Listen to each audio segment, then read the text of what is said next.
Well, brethren and friends, here we are yet again for another evening of Virtual Masonic Education. I want to thank all of you for joining us tonight. For those of you who are returning visitors to our education, we appreciate you coming back for more. For those of you who are joining us for the first time, we hope you enjoy yourselves this evening and are willing to come back for another future education. On behalf of the Rubicon Masonic Society, we're excited to have you with us this evening. This episode marks our 45th month of consecutive virtual Masonic education discussions since 2020 in our series entitled 21st Century Conversations on Freemasonry. And for anyone who may be watching this video online, please consider subscribing to our YouTube channel so you never miss a monthly episode of our Masonic education. And if anyone would have an interest in joining us for a live presentation, please visit rubiconmasonicsociety.com/RSVP. As always, I feel prudent that we should take a brief moment to say thank you to our lodge sponsors, Lexington Lodge No. Ware Lodge of Research, and of course, the Rubicon Masonic Society for your continued support in our endeavors. I'd also like to say thank you to all of the Rubicon Masonic Society, as well as our honorary members, for your continued involvement and support of Rubicon.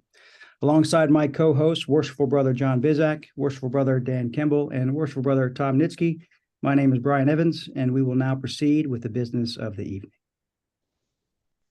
Worshipful Brother Tom, will you please do the honors of delivering our opening devotion? Brethren, if you'll join me, grant our universe as we gather together today for this meeting. May we be guided in all that we say or do by a strong sense of your presence with us. Grant us for our labors and the wages proper for us, the corn of nourishment, the wine of refreshment, and the oil of joy. May our meeting together on this day be such that nourishes and sustains us in the work which is ours as Masons. May the friendship we share as brethren give refreshment to our spirits. May the proceedings in which we are engaged and the friends we greet today give us joy that encourages us, revitalizes, and adds deep meaning to our lives together. Amen. Thank you, brother. Brothers, as you all know, our virtual Masonic education aims to help us become better men, which is much harder to do than we think, as always. We are devoted to our family, our faith, and our country, and may we all come together to learn, to subdue our passions, and to discipline our minds to improve ourselves through the tools of Freemasonry. Any opinions expressed during this virtual education tonight will be those of the presenter or the participant, and they do not necessarily reflect the views of any lodge or Grand Lodge or the Rubicon Masonic Society. By participating with us this evening, you consent to our guidelines, and our full disclaimer can be found at rubiconmasonicsociety.com/disclaimer. As you all know, these are not tiled meetings. Masons and non-Masons are more than welcome to attend and participate, so please be mindful that anything discussed should be suitable for Masons of all degrees as well as non-Masons. Gentlemanly manners are to be expected at all times. We ask no alcohol, no smoking, no food or foul language, no discussion of politics or religion. Attendees may be removed if not following our protocol. In an effort to best assure that this virtual Masonic education is as enjoyable as possible, we do have a few recommendations. Recommended attire for each meeting is coat and tie. Please type your name and any appropriate Masonic title or location under your video. If you're not a Mason, please simply type guest after your name. Please enable your video camera so we can all see you. Please reduce any background noise, turn off other computer programs, and please, as always, be patient should any technical difficulties occur. Tonight's presenter is Worshipful Brother Michael R. Pohl, and he will be speaking about the cause and effect of Freemasonry. And Worshipful Brother John Bizak, will you please do the honors of introducing our special guest tonight?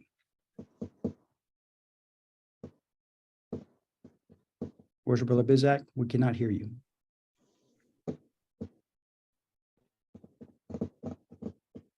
Yes, thank you, brother. Thank you. Michael Pohl is the owner of Cornerstone Book Publishers. He's the editor of the Journal of the Masonic Society. He's a fellow and past president of the Masonic Society, a fellow of the Philalethes Society, a fellow of the Maine Lodge of Research, member of the Society of Blue Friars, secretary of the Louisiana Lodge of Research, and full member of the Texas Lodge of Research.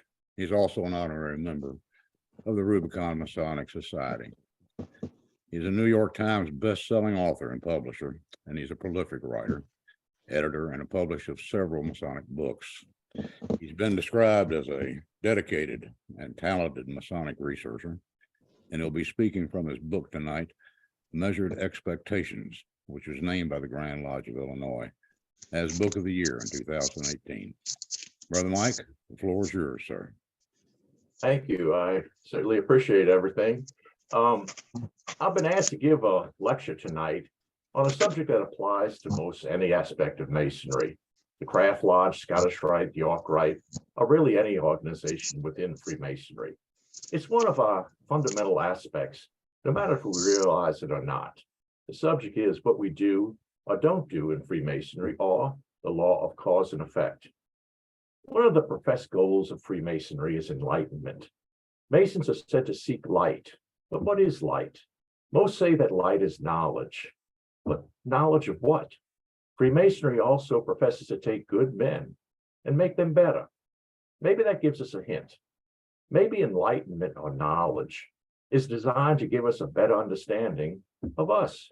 Maybe to improve ourselves, we first need to know and understand ourselves. Once we know ourselves or evaluate ourselves, then we're in a better position to make improvements. But these improvements don't just automatically happen. Let's look at a baseball team. If all the members of the team practice hard, they will improve themselves physically and mentally. Then, as a whole, the team performs better. But if that team decides that they would rather party than practice, well, their performance will suffer. Their lack of effort will affect the whole team. The same is true of any lodge or body in Freemasonry. If all the members are working together to improve themselves, then they have a direction, and the organization as a whole moves in the direction of the teachings, or if you will, the training. But if there's no personal education, no guidance, no seeking of light, then everyone may be viewed as walking aimlessly. A lodge filled with such unenlightened brothers, having no direction, no idea of what to seek or do, is not living up to anyone's full potential. It's a lodge of questionable value. When there are no designs on the trestle board, we can only expect confusion in the temple. Sadly, we can grow accustomed to this half-life in Freemasonry and believe that this is all that can be expected. We accept the limitations. We create Masonic activities based on what is, rather than what could be. As human beings, we're very good at making the best out of whatever situation we have. So let's see if we can find some Masonic direction and improve our situations. Okay, let's look for a minute at who we are. We're Freemasons, but we need to qualify that statement. Unless it happens to be our profession, we build things for a living. We're speculative Freemasons. Our work in construction is designed to be internal, inside us. Our work is to make ourselves better. As far as training, well, exercise certainly helps everyone, but we don't do physical training in Masonry the same way that physical training is done for, say, a member of a sports team. But this doesn't mean that we don't train at all. If we are serious about our work in Freemasonry, then it is necessary that we train our minds. We must gain experience in lodge operation. We need to know the fundamental teachings of our order. And just like a sports team, we have the choice of doing this work or not. It's up to us. Of course, in all fairness, it's really not as simple as that. A baseball team doesn't train in the same way that a football team trains or a hockey team trains. Each sport has their own set of skills, and those skills need to be learned and perfected. Of course, any proper training requires dedication. Freemasonry is no different. It also has its own set of skills and also requires dedication. We know that it would be foolish to hand a hockey stick to someone who knows nothing of hockey and then tell them that they have a hockey game next week. It's the same as handing a brand new Mason a white apron, telling him that he's a Freemason, and then with nothing more, make him an officer of the lodge. Just like members of a sports team, young Freemasons need a coach. They need to have someone there to show them what to do, let them know where they're going wrong, and guide them so that they can perfect their skills. And I mean after they receive the Master Mason degree, not just while they're memorizing a collection of words. What kind of baseball team manager would gather just anyone interested and without any training or coaching, put them out to play against a trained team. How could we expect them to be anything but terrible? It's the same for Masonry. At some point, and it really doesn't serve any good purpose to try and point fingers or blame anyone from the past, but Masonic training did fall by the wayside. Masonic and teachings and training in lodge were replaced by, well, nothing. We just began making Masons, and then with nothing else, put them in various offices. The lodges adjusted to leaders having little to no education in Masonry. Soon the leaders were not able to provide to others what was never provided to them. The reason for going to lodge became supporting a low-quality social club with a mystical sounding history. We read minutes, pay bills, talk to who's sick and died, and that's about it. And yet, we try to impress others with a mysterious past. This has become the norm. Sincere, well-meaning Masons truly believed that this was the true Masonic Lodge experience.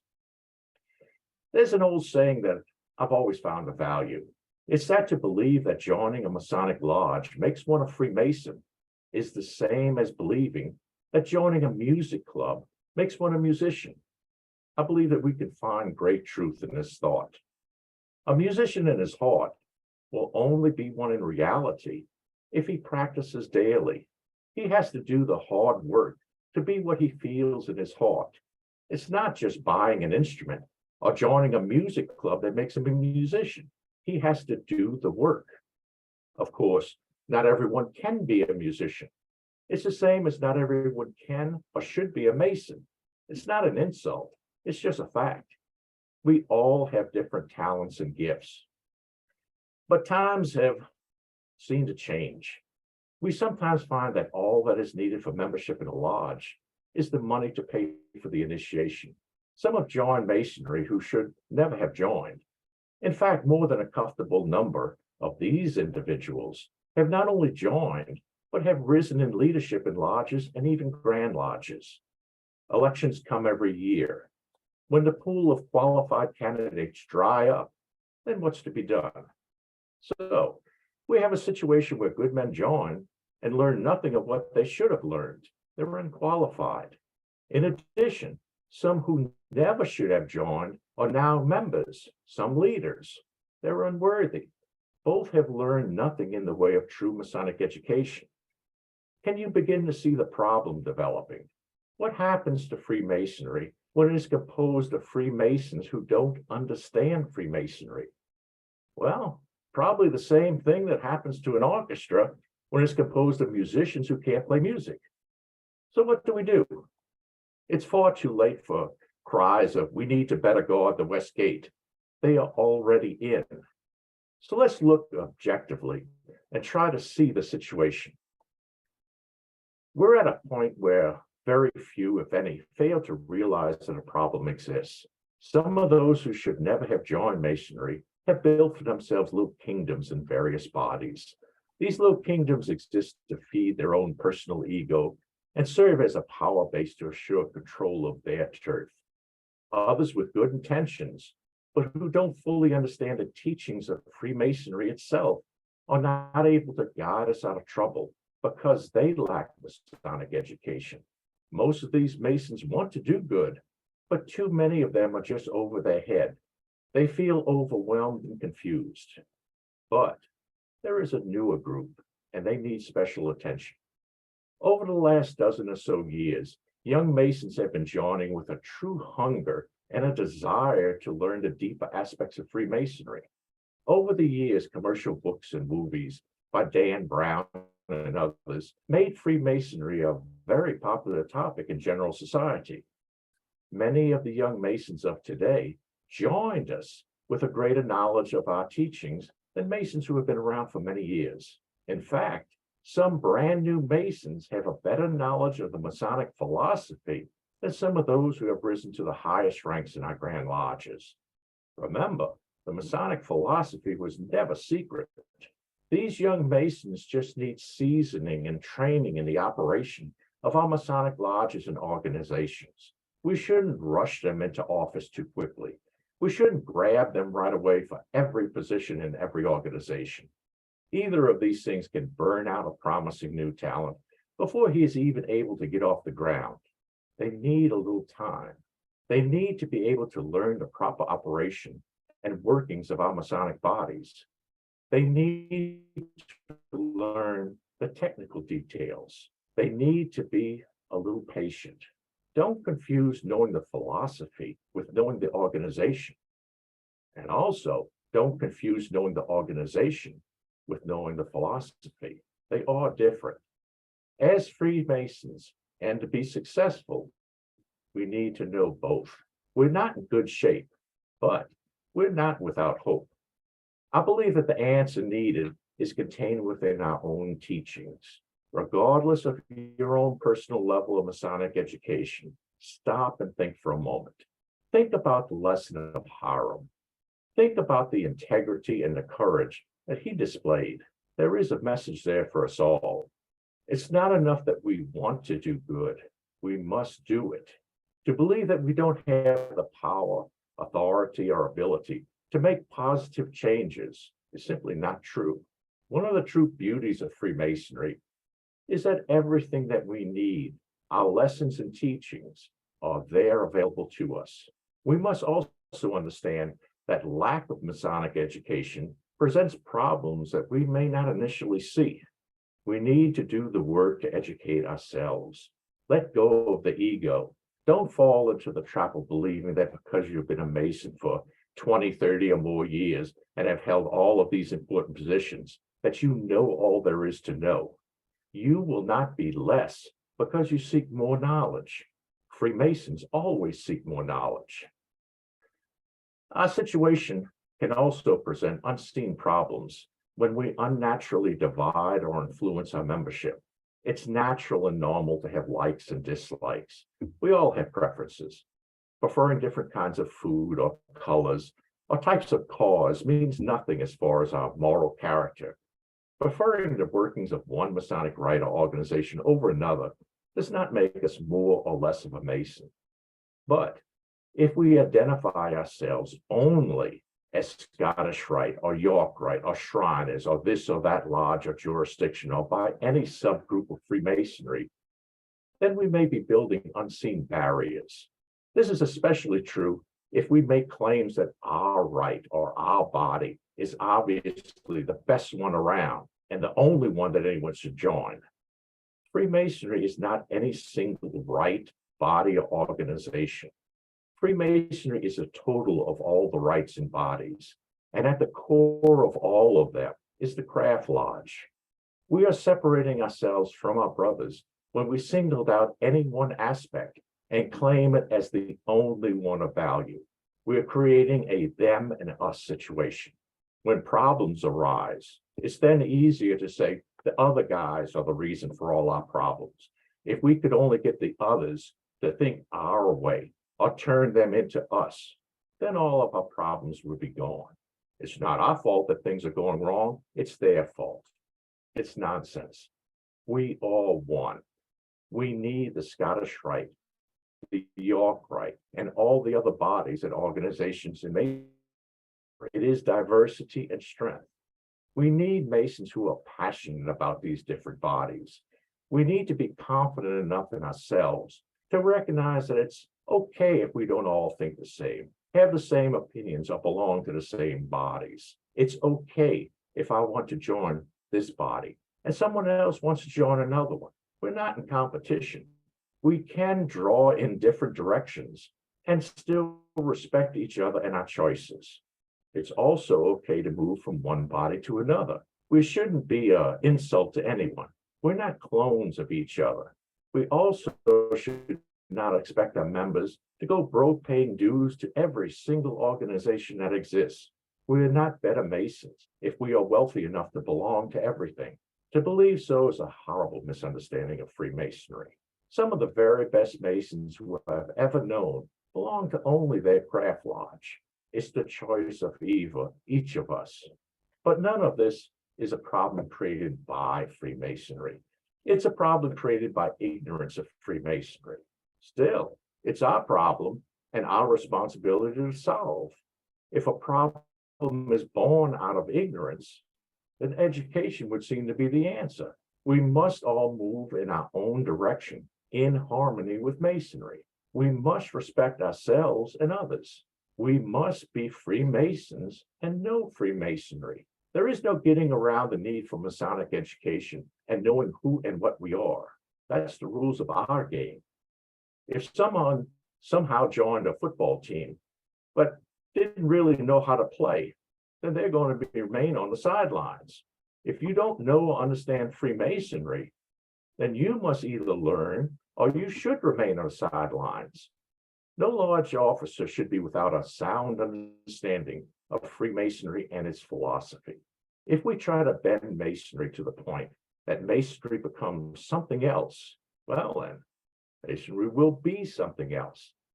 We must recognize that fact.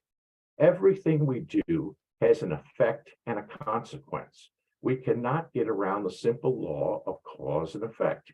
What we do has a consequence. What we don't do has a consequence. Too many times we know in our heart what's right and wrong, but we fail to act because we fear making waves or upsetting others with our actions. Truly, that helps no one. It shows respect for no one. But look at what we've been doing. It hasn't been working. So what next? Look, if you are lost in the woods and going north is only taking you deeper in, then turn around. Don't let pride or ego keep you on a path that's clearly not helping you. If you participate in activities that you know are going in the wrong direction, then I assure you, whatever you may tell yourself, you become part of the problem, not the solution. Change your mindset, change your direction. Don't participate in things that you know to be wrong. We should be better than that, and we can be better than that through our teachings. There's one more thing that I would like to mention before I close. Over the years, I've personally seen and read many outrageous displays of lack of Masonic education. One such event happened recently, and I believe is important to pass on.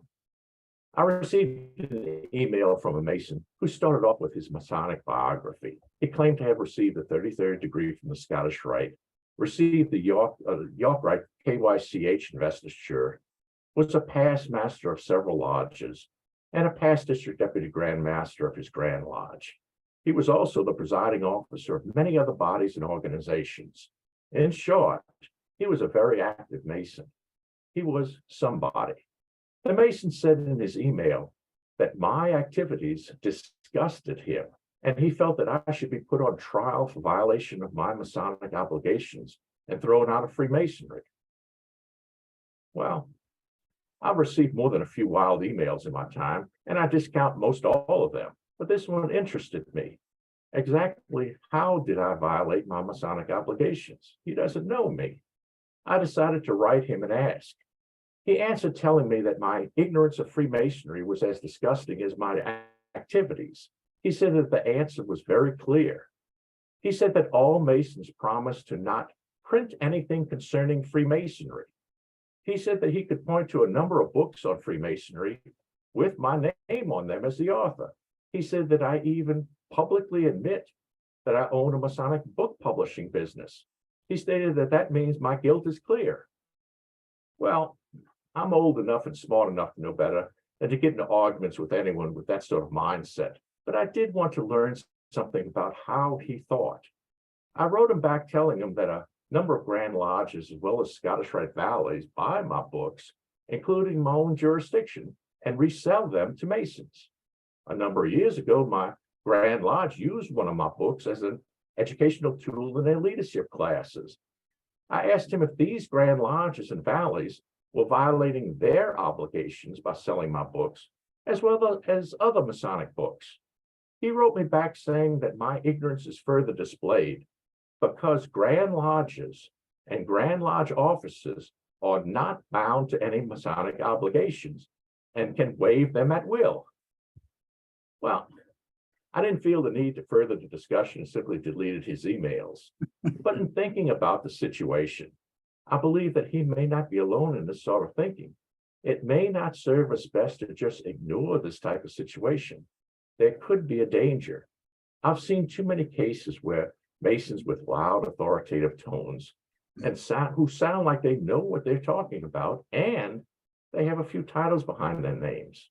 They may well be believed by sometimes more than a few. They are believed even if they are talking complete nonsense. That's dangerous. Wherever there is light, there is darkness. The three bad guys in the Harmonic legend were not from the outside. They were on the inside. They were workmen on the temple. There is a military philosophy that the most cost-effective way to destroy an enemy is from the inside. Freemasonry and our philosophy has enemies. Don't ever doubt it. Our greatest enemy may well be loud, arrogant ignorance. The work that we must do in Masonic education is not only to benefit ourselves, but it is necessary for the preservation of Freemasonry itself. What if such an individual who wrote me such a backwards, nonsensical understanding of our Masonic obligations ever became Grand Master in his jurisdiction? Is it impossible? Are we certain? Are we certain that others of like mind and thought won't be Grand Master in their jurisdictions, or at least have great influence? Are we certain that some have not already?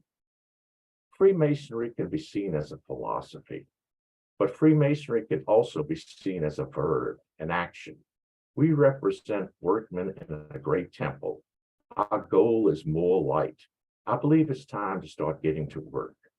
Learn Freemasonry, teach Freemasonry, pass on to others the true nature of our order. If we don't, who will? Thank you for allowing me to speak with you. I wish you all peace and enlightenment in Freemasonry. Thank you. Thank you, Worship Brother. That was a very good talk. Appreciate that very much. First question, probably the most important question, because you brought up a lot of examples of sports. I just have to know what position you played in baseball. I was a pitcher. What was your I strikeout? pitched What was your strikeout pitch? very poorly. I'm sorry? Not very well at all. I was not very good for very long. Well, good. Well, good. But on a serious note, I'm curious, and I think we're going to have lots of conversation and discussion about this. We've probably all experienced some form of your story on a level of some kind. And I guess I'm just curious, why did you prepare this talk? Why this talk? Why this story? What was the motivation behind this? And what are you trying to accomplish with this? And really just trying to engage in open conversation with that question. It's not one thing. It's a number of things in many years. And I guess what it all boiled down to was I'm a Mason because my grandfather was a Mason. And he was Worshipful Master of my lodge in 1945. And I was young when he passed away. And I saw him, and I saw the things he did. And I wanted to see, when I joined Masonry, I wanted to see others like him. And I began seeing things that I didn't understand in Masonry. I began seeing individuals who were in need of learning and in need of being more like my grandfather. And that started it. I started comparing what I was seeing with what I believed. And then I started studying the philosophy and the teachings. And I started seeing more and more of that. And it just evolved. And so tonight's talk was not one thing, but close to 50 years now of watching and trying and realizing that we have to do things. Yeah, no, that's a great answer. I appreciate that story behind it. Brothers, if anyone has questions or comments, this would be a great time to do it. As you know, you're more than welcome to raise your virtual hand. There is a thing called a virtual hand, Worship Brother Paul, in this tech world now. So if you have that, feel free to push that button. You're welcome to type your message in the chat box as well. Worship Brother Tom, go ahead. Worship Brother Paul, fantastic presentation. You spoke about ignorance within the fraternity and basically the blind leading the blind. How do you overcome that generational ignorance of who we are if the generation before them taught them and the only thought that they know of is, well, that's what we've always done. So how do you overcome that generation of people don't know what to do, teaching people still other things that probably not the best practice? So how do you overcome that?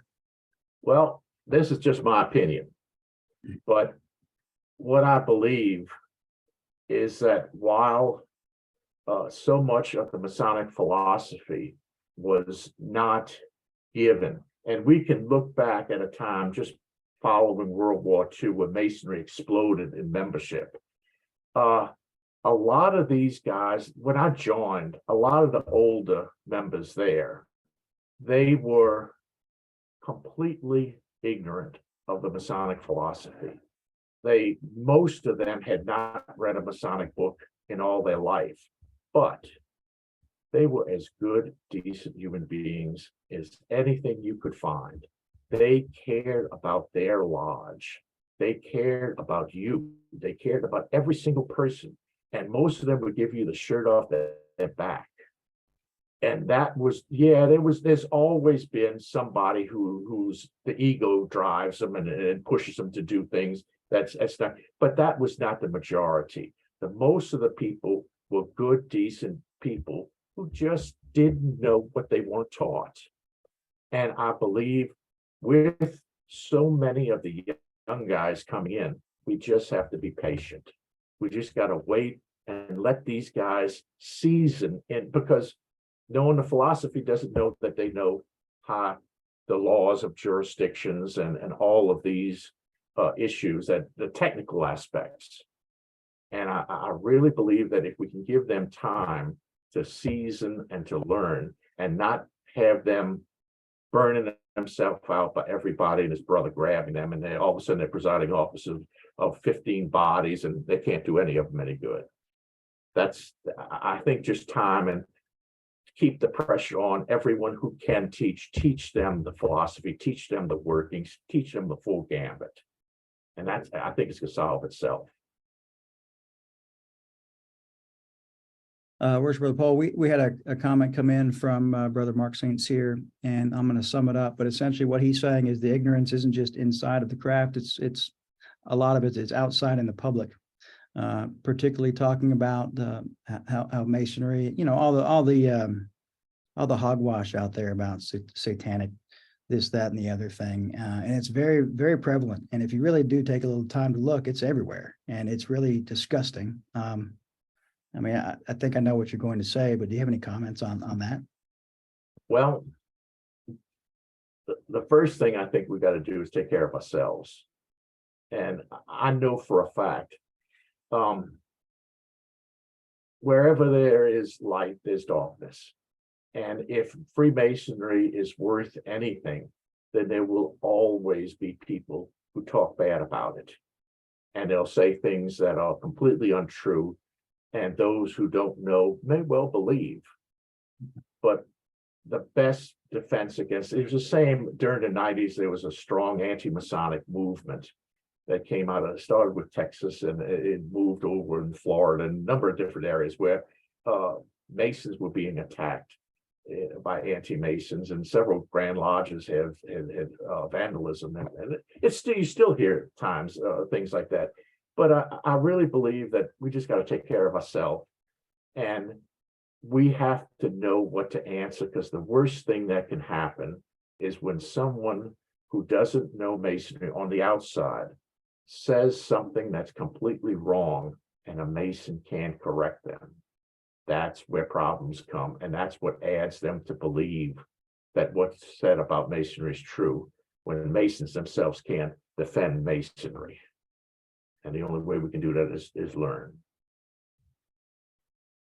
My thought. That's all I can think.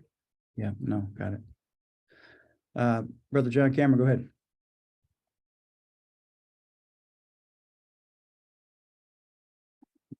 You're muted, brother. I am. There we go. Okay.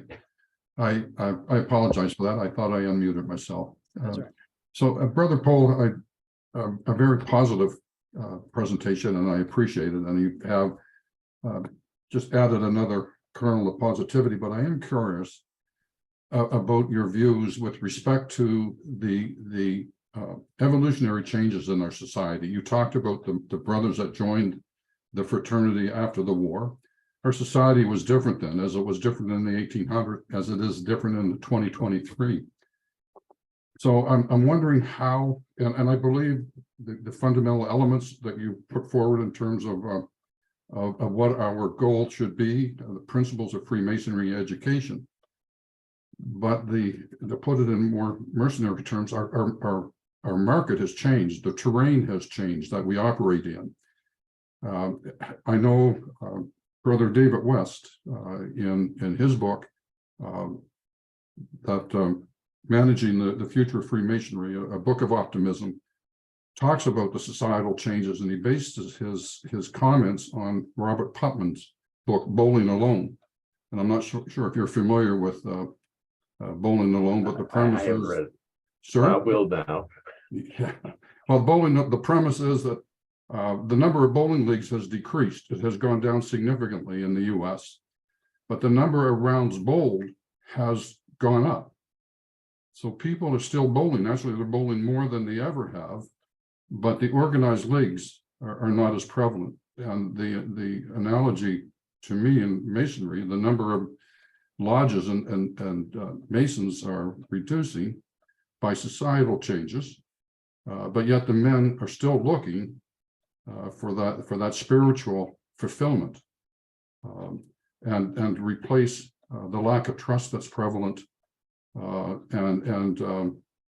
and spiritual development. So I'm curious as to your thoughts about, and that's a long-winded question. I'm curious about your thoughts with respect to the impact on our future behaviors, the consequence of the societal changes on our future behaviors. Well, without question, Masonry has gone through changes since the mid-70s. Whereas one time, most Grand Lodges were in massive buildings. I know in my jurisdiction, we had a massive Masonic temple, 14 floors. It's sold. So many Grand Lodges are selling buildings, lodges are selling buildings, lodges are going out of business. And I believe it all boils down to what we want out of Masonry. And there's a lodge that I've spoken at a couple of times and I've visited. They are a small lodge and they have maybe 5, 6 past masters. And what they do is they rotate. One of them's junior warden, the next year senior warden, then he's master, then he goes chaplain, then he goes senior deacon, and they rotate. Every meeting, they put on some sort of Masonic education program. They're small, but they do the work. And they have several people come in every blue moon. They have a degree. They put on great degree work because they each of them cares about what's going on. And at the same time, I've seen large lodges which seem to be doing well. They put on horrible degrees. So I think success and failure is relative to how you view what success means to Masonry. And if bigger is successful, then I think we're not being very successful. But if teaching the work and trying to grow as Masons is the goal, then I think we're becoming more and more successful. And I'm seeing more and more cases of this where people are trying to do something more than just, have string beans and ham or spaghetti that night and talk about bills, and they try to do things. So I think there is a lot of hope, and I don't think it's necessary to go back to the big lodge days of the past. I think we can go smaller and just do the work and profit ourselves and the organization smaller. Thank you, brother. We have a comment in the chat box from Chad Kopensky. Chad, if you're there, if you want to speak this out loud, you can. Otherwise, I'll do that for you. But he basically saying ultimately that there's a lot of different variations, definitions, opinions, expressions on philosophy, Masonic philosophy specifically. How would you, I guess, what are your comments on that in comparative definitions of philosophy? Well, philosophy and the symbolism, you'd have to have me here for about 2 or 3 weeks straight talking to explain what I really think of it all. But I believe it's the Masonic philosophy, make yourself better, and the various symbols. You have to know what better is. You have to answer that yourself, and you can't always look to the other person to define what's right for you, because your situation may be different than someone else's situation. This symbol may mean something very important to you personally in your life that you hadn't thought about before, and has caused you to rethink something in your life that maybe it doesn't affect the other person that way. So I think the whole aspect is that Masonry is more personal than we may have previously considered, and I believe that we need to focus on how you can take that philosophy and turn it into a self-improvement course for you, and then by doing that, step to step. I was going to ask the question, and I agree with you. I'm sorry, brother, I'm washing dishes, so I'm not really, properly tired. Well, that's But I agree with everything, truly, that you said. Where I am in my journey is that I hear brethren talk about Masonic philosophy and Masonic education, and trying to get a definition of what qualifies as education, what qualifies as Masonic philosophy. Oftentimes, I get it almost is that Justice Brandeis quote of, I don't know what this is, but I know it when I see it. And I think from what you said, I think I see what you're saying. You basically, it's the idea of personalizing Masonry, of getting guys to connect, to make those connections to their world around them. So you're not pointing necessarily to a specific, like they need to go read Mackey, they need to go read, St. Augustine. You're saying that they need to find ways to find their own path into the ritual, into their world, and into Masonry. Did I take that correctly? Yes, and you've touched on something that I think is very important. I remember a number of years ago, there was a Worshipful master contacted me not too far from where I lived, and he says, look, he says, I really I've been hearing all this talk about education in the lodge and how we're not doing any sort of education. He says, so I want to have an education night. He says, would you please come and witness it? He says, I'm going to put on a lecture. He says, would you come witness it and see, let me know what you think of it. So I said, sure. So I went, and he put on a lecture, an educational lecture on how to do automobile repair inexpensively yourself. And he wasn't joking, he was absolutely sincere. And I didn't know what to say to him, because he was all excited, because he thought he was really doing something. And since that time, I've seen numerous other bodies, and basically every rite, every type of organization have lectures, and it would be a elected public official talking about maybe the water company, or somebody coming in talking about how to best dental care, or how to make the most out of retirement, how to properly invest your money. All these things that if it was a public library and they had an education, it would fit well there, but it's not Masonry.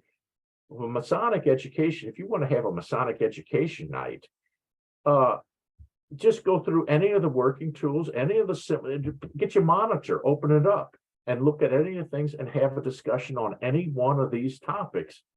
And you'll have education there for quite a long time. Scottish Rite the same way. Pick any of the degrees and just have a discussion about the degree, explain a little bit about, talk about it. But it has to be related to Masonry to be Masonic education. It's not, a guy teaching you how to cook a great meal. That's not Masonic education. That takes it someplace else. And what I put in the chat, and I'm done with this conversation because I don't want to monopolize anybody's time, is that I agree with you. I mean, Ohio created a definition of Masonic education that says it's any activity properly framed that teaches Masonic values and helps brethren incorporate them into their lives. And we said that the most important part of that definition were the two words properly framed, that it's not enough just to have brethren, build Aldo Leopold benches for the,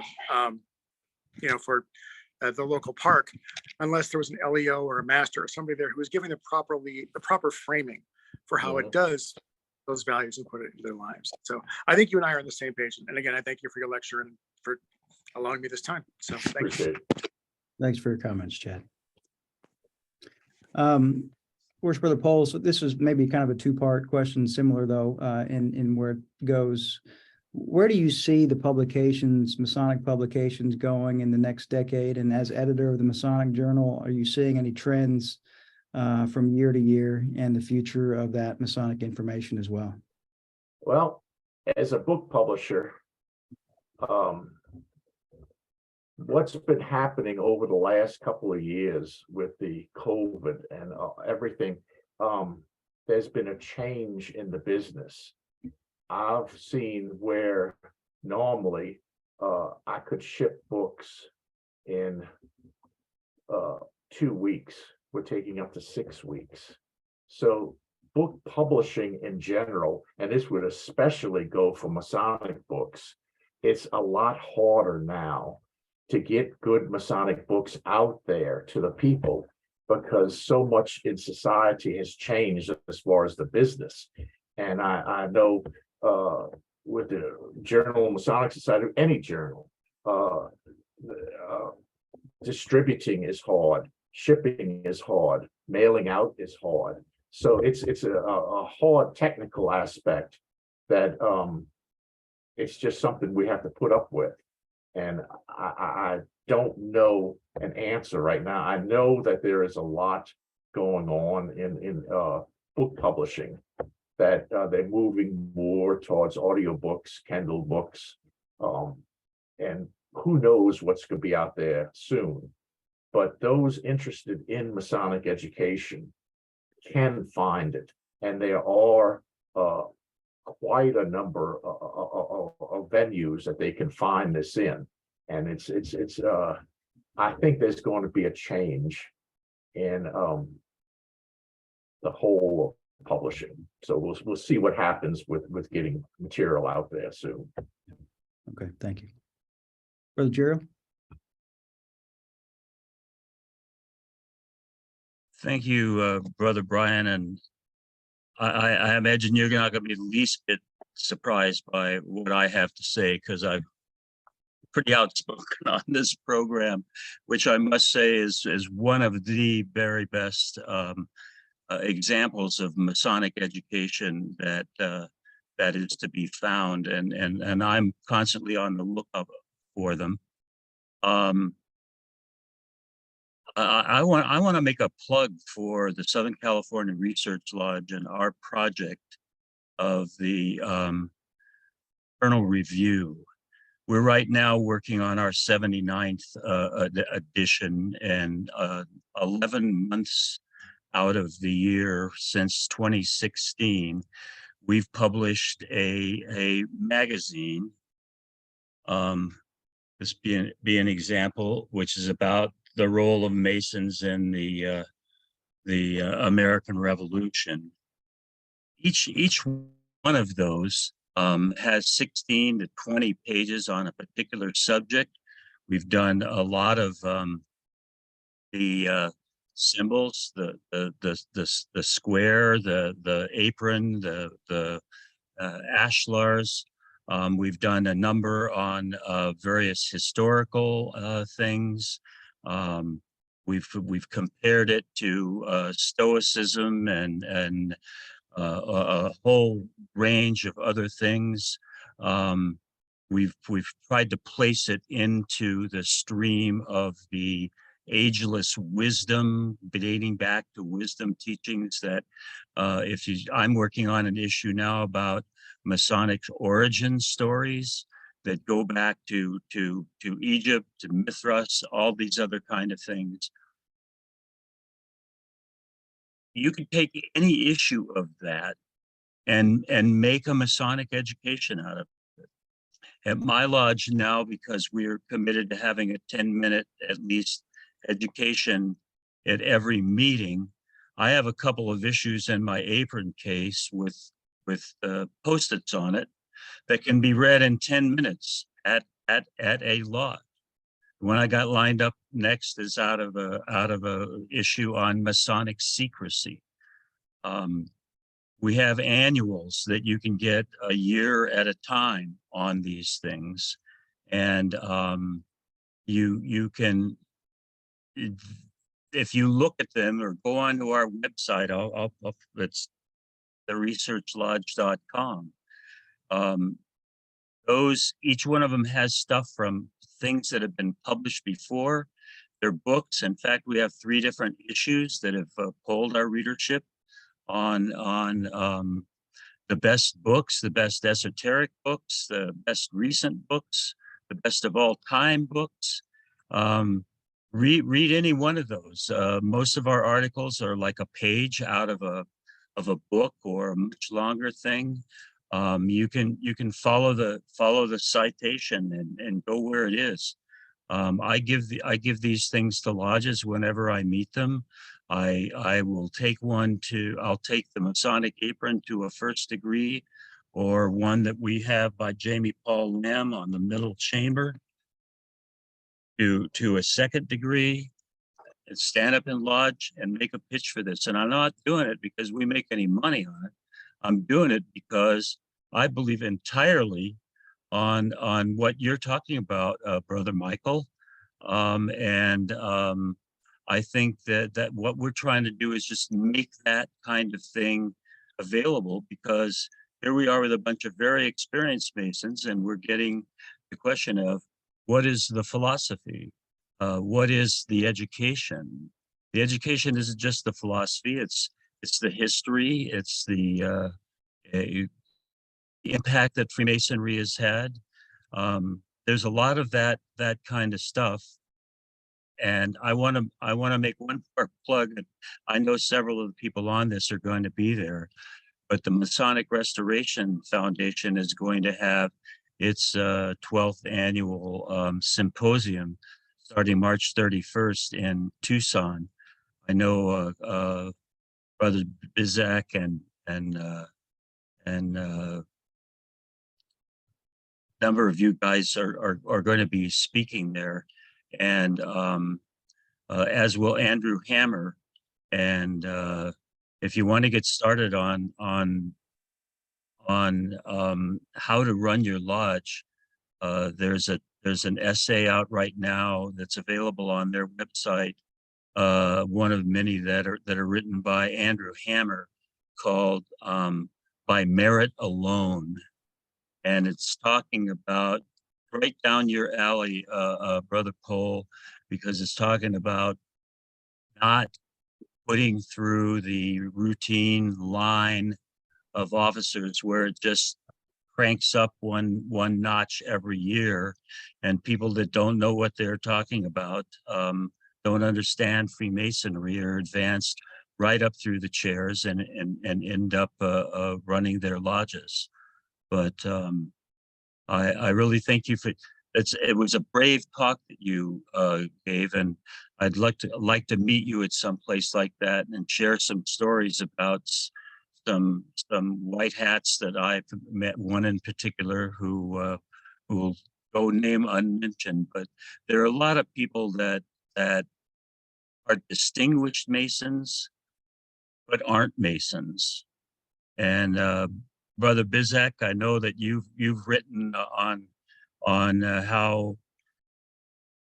how Masonry is tagged on to really famous people to kind of share their spotlight, and some of them are only imagined to be Masons, but there is a lot of an element of people that are just in it for show, and what we're in it is to learn how to serve each other. That's what I would sum up as the Masonic philosophy. Serve your brothers, not yourself. Everything flows from that. Thank you, brother. Brother Smith, if you would contact either Brother Evans or Brother Bizak, and they'll give you my email address. I'd like to help promote what you're doing there, because that's exactly the type of thing that needs to be all around. I'll put my email address in the chat when I finally get shut up. Okay. But you have a book or two that's shown up in our polls of the best books to read about Freemasonry, by the way. Thank you, Brother Jerry. Thank you. So we bring up some good points. Really, it's about education. I think we all know that and would agree to that. The trick is implementing that education, right? And then, so it's really, okay, so you made some good points. Well, what do we talk about? Michael, you said, well, open up your monitor. And you're right.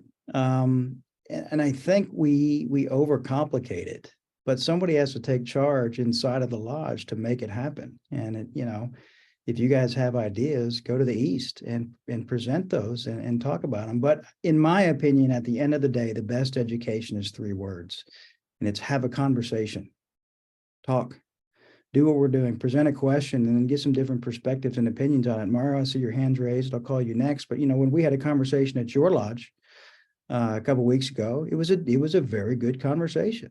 We had lots of questions, lots of feedback, different perspectives. That's the most enjoyable form of education, in my opinion, because you're not being lectured to, you're engaging. So, brothers, let's not overthink this. Have a conversation, talk, present a question, and talk about it. So, Mario, go ahead. Thank you, Brother Brian. I appreciate you this nice comment you made, because it is true what you're saying. All you just said is true. Worshipful Brother Michael Paul, I just want to say that this was a great presentation on your part. I think everything that you said is absolutely true, and you have my admiration from this day on. I truly believe that you are a person, in fact, with a lot of experience in Freemasonry, and you have gone through the right path. I am going to start looking for your books, because I'm interested in learning more about what you think and how you present your ideas. What I'm going to talk about is because I think we are missing a little bit of what could be the future for Freemasonry. We have a cause, but we should be thinking about our effect. And I believe, as much as it's terrible for me to say it, I am an individual and I need to sort of comply with the rules of the society I live in. And honestly, I love books. I love the smell of a book in my hands. And if it's an old one, I truly love it. But definitely our younger generations are, for many reasons, are moving away from books and physical books and going into virtual. And I think one of the steps that we could take as a fraternity and to try to be out there is, go a step ahead and try to do more virtual work and present it to more people. I know it may be difficult, but I think it's one of the things that we can think of to promote our own cause, because everything I have heard, even the bad things, they always make me reflect on how much we can improve ourselves. And, if people think that I may be doing bad things by joining this X fraternity, the best way I can prove that I am not is by doing things, being more amicable, agreeing more with my fellow citizens. So I do believe that the work you're doing is, worth spreading. And if we have to go a step ahead and try to think on next steps, I think, going virtually would be one of those very important things. I honestly believe Rubicon Masonic Society is doing a great job with these presentations and this circles of discussions that we have.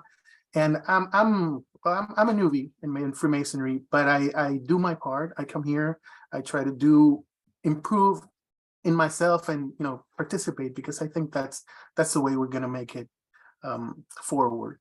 And so I thank you. Rubicon Masonic Society and all the sponsors, and for presentations like yours, Worshipful Brother Michael Paul. Thank you very much, and you having me a fan. Thank you. Thanks, Mario. And Well, Evans, the accent makes them sound a little smarter too, doesn't it? I don't have an accent. No. What were you going to say? If I could add one thing that has to do with videos and video education. There's one area that you got to be real careful about in any Masonic video education, and that's when it comes to history. And the reason is, one of the things that I'm working right now on a video that it's very difficult to do, simply because you have to, if you're any type of responsible historian, you cite what you say. If you say it, you prove it. And you have to go through and cite. And the format of video makes it difficult to cite. And the easy way is just to do the video and say it, and don't worry about citing everything. Let somebody else worry about it. That's not going to help us. I'm trying to figure ways to do that, because you got to beware if somebody just says something about history and doesn't take the effort to prove it and show you where Joe Smith was made a Mason in this year in this lodge. This is how I know it. This is the evidence. This is his certificate. This you can look it up here. If that's not there, then you have to worry about it. But that's the only thing I want to say about videos and education that way. No, that's a great point. If you're going to say it, cite it. That's a really good line. Brother John Cameron made another comment, and I'm going to read this, and I think it's a really good question. I'd like to hear your feedback. He says that you introduced something in my mind that is a little unsettling. He said that the uninformed have risen to levels of leadership, both within the lodge as well as the grand jurisdictions. How do we work around this obvious obstacle? Time. The only thing you can do is to realize that sometimes you have to go inward and work on yourself and realize, what can you do? If there is a sitting Grand Master, let's say, and he is absolutely wrong about something, and it's provable wrong, what do? You just simply have to train and build for the future and plant seeds, teach the young guys. This is the way it is. Time will take care of all of this.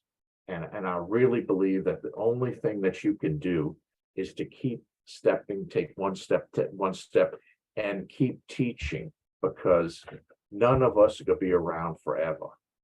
And we have to try and build something. The good guys could not be around, the bad guys not going to be around. So who is going to be around? Maybe the ones that you've helped teach. That's the best way I can think of doing it.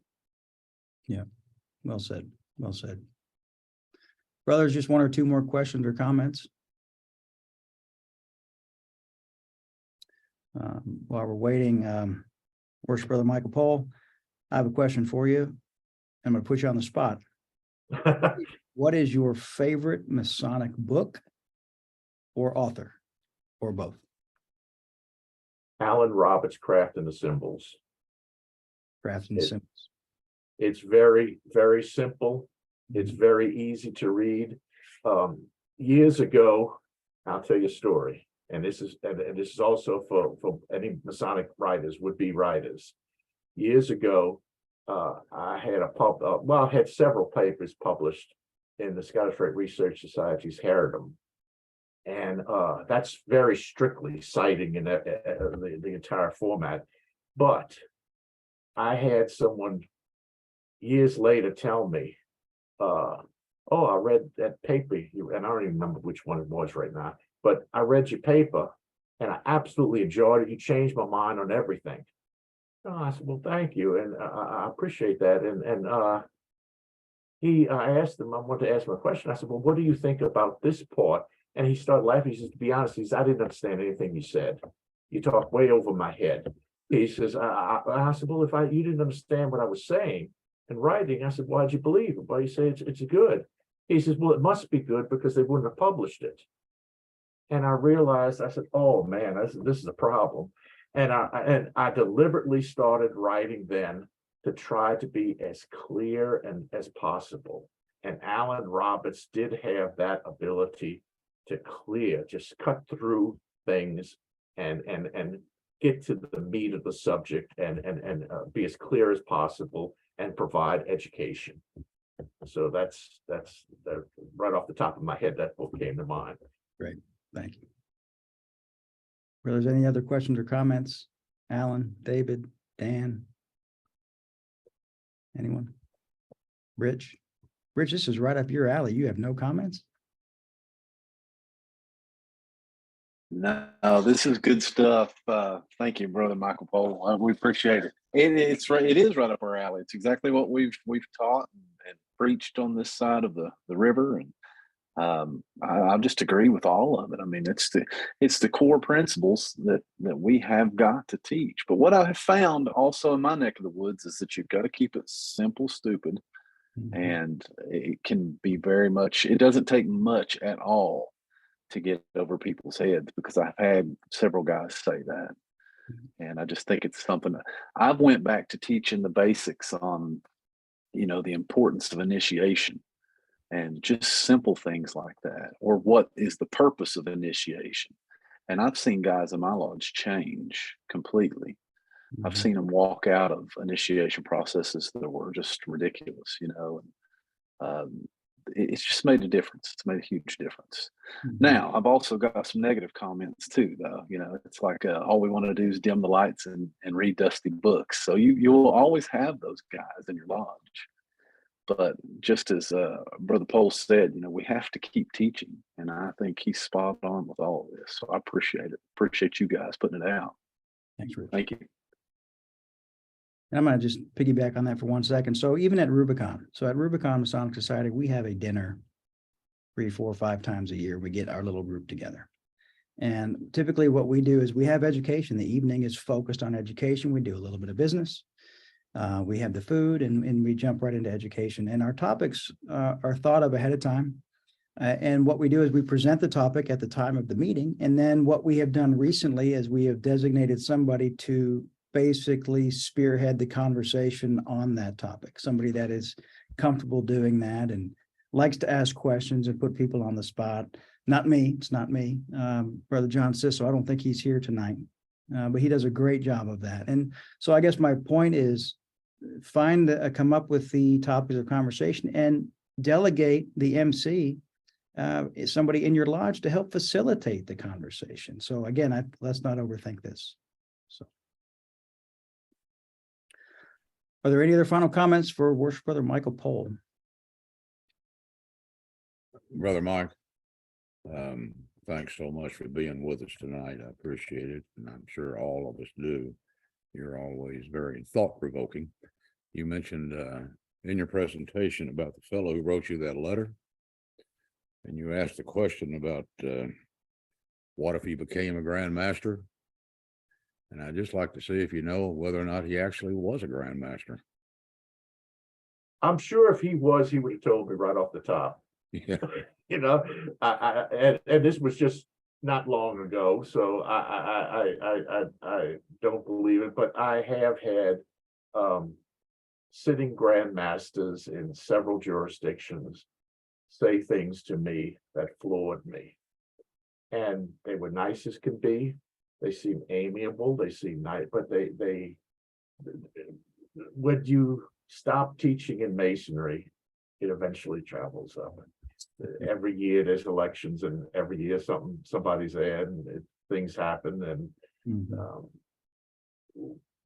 we got to learn. We got to start over. You're right. Thanks again, Mike. Good to see you. You too. All right. We're going to proceed into the next round of our evening and then proceed to close.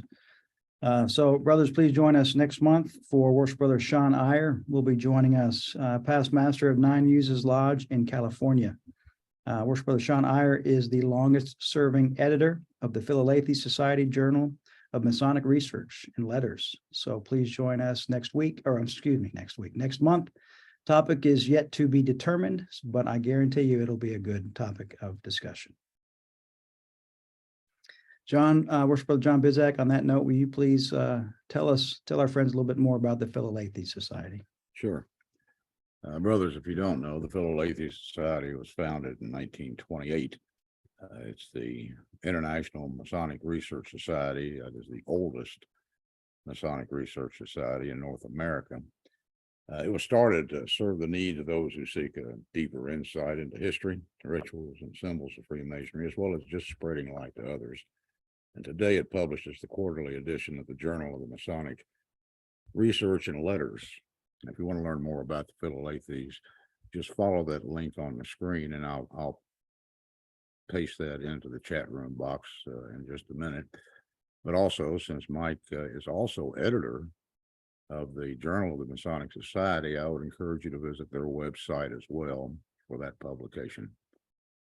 Thank you, Brian. Thank you. Worship Brother Paul, do you want to add anything else to that about the Philalethes Society? Alan Roberts was the guy who got me interested in the Philalethes, and I was honored deeply. I forget the year now, early 2000s. I became a fellow of the Philalethes, and the work that they've done is outstanding, and they have under Sean the quality of their magazine is outstanding, and I highly support it. I support the Philalethes. I hope that they stay around for another 150 years, and I have nothing but praise. Great, thank you.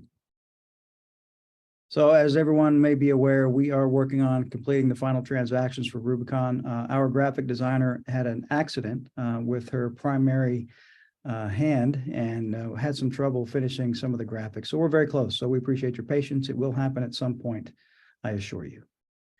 And as always, just another shout out for the Masonic Table documentary. If you haven't seen it, please check it out and let us know your thoughts and feedback.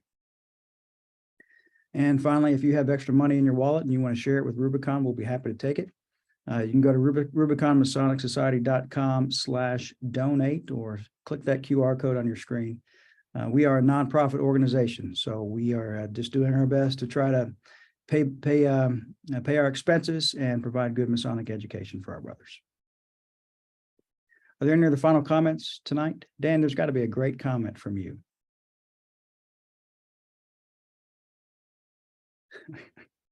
Thank you, Brother Brian. Worshipful Brother Paul, thank you for joining us this evening. It's been an absolute pleasure. I'm sitting here looking at Robert's Rules of Order, Masonic Edition, and a book that I consult frequently. So I appreciate your contributions to the craft.